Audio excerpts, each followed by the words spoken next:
I'll never forget Jerry Nelson's choice of why he chose Troon. You know, he thought it was a great name.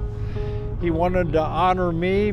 We wrote a very nice letter to Royal Troon in Scotland. In fact, they sent the president of the club and I think the secretary came here for the grand opening.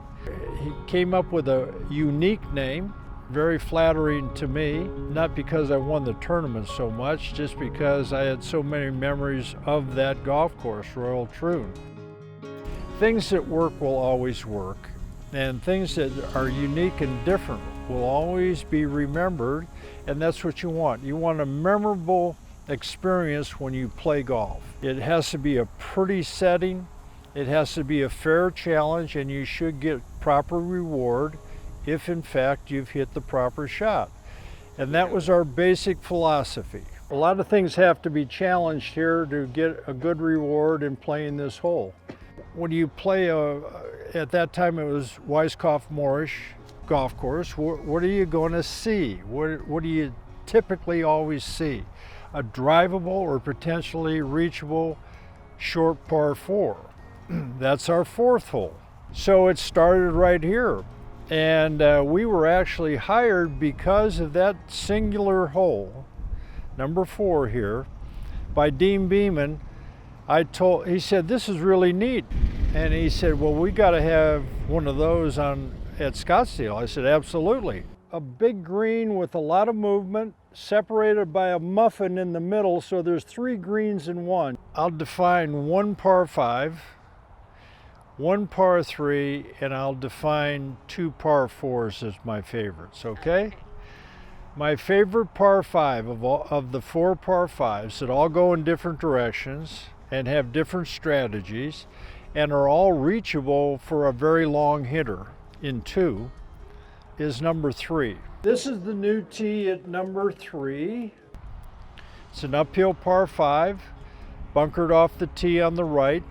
Give somebody a chance to get down there and get over the hazard.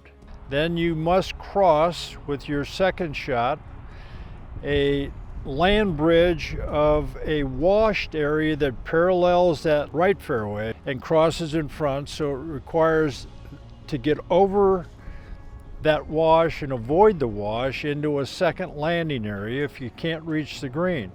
Then the green itself is located on an island that's surrounded by 2 washes on either side of it. Play a good second shot and a good third shot and make a good putt, you could make a birdie.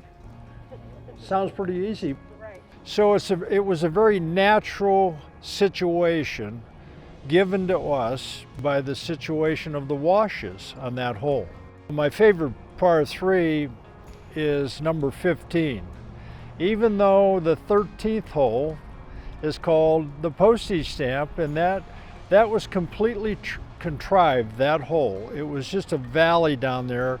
We imported all this earth to build that hole, reminiscent of the famous postage stamp hole at Royal Troon, where I won the Open Championship. But still, my favorite is 15. That short little par 3 nestled in those giant boulders, surrounded by Troon Mountain. You look back, you know, the National Forest there were no houses. You know, it's just a very unique setting all by itself. It's kind of secluded and well bunkered and requires not a very long shot. You know, it's more like a wedge or a 9-iron for the longer, stronger players, but he has to be very precise. You'd have to hit a good shot and a heck of a second shot to make a birdie on this green.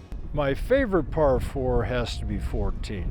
It just reminds me a little bit of the 8th at Pebble Beach, because you drive up semi-blind tee shot to a big wide fairway, and you have a great mountain backdrop behind it, and then you play downhill some 80 to 100 feet to a green located with a big wash that meanders, comes out of the mountains here to the right of the green. So it's a pretty spectacular shot because the tee shot is very animated, the ball suspended in air against these mountains, and then the second shot seems like it takes forever to reach its pinnacle and come down, hopefully on the green.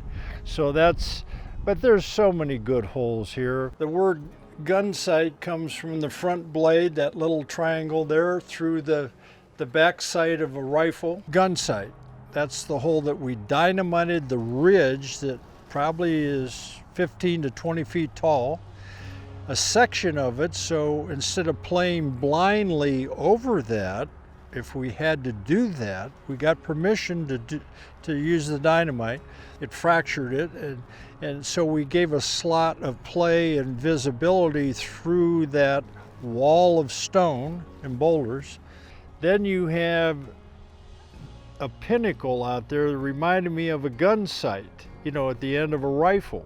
But it was a good experience, you know. I thought we'd have to go back a half a mile, you know, there'd be rocks flying everywhere. No, you know, we only went about 40, 50 yards. It just was like a rumble, and it just fractured everything. When you stand on a tee, you wanted to feel comfortable, to know exactly where you were going or trying to go, or where your ball entered the desert.